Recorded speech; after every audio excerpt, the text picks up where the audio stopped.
Ngayon mga lodi, magluluto po tayo ng Cubs sa chicken. So ngayon, sinakotsa ko na po yung manok. Nandyan na lahat ng mga ingredients. Hindi ko na nakuha ng video kanina kasi nandito yung amo ko. So ayan, sinangkotsa ko na siya. Tapos ayan, nilagyan ko na siya ng ng sabaw.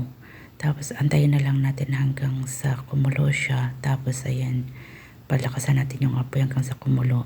Pag nakulo na, ayan, anuhan na natin ng medium heat.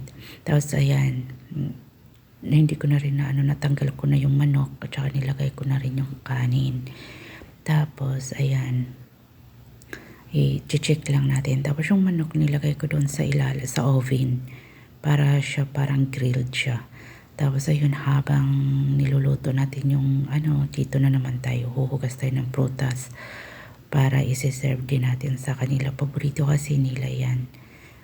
Tapos habang syempre check din natin yung niluluto natin sa oven, baka mamaya sunog na.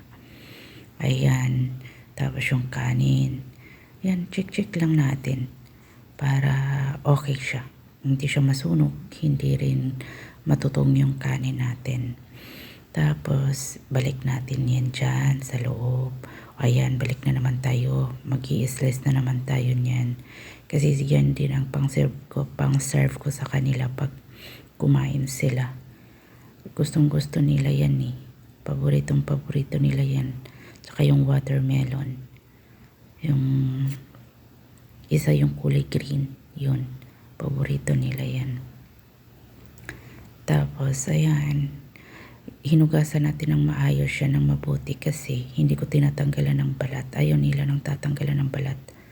Ayan. Kaya gano'n na lang. Tapos check natin ulit, balik ta rin. Pag okay na siya, ilalagay na doon sa taas ng manok. Tapos yun na. Ready to serve na. Thanks for watching.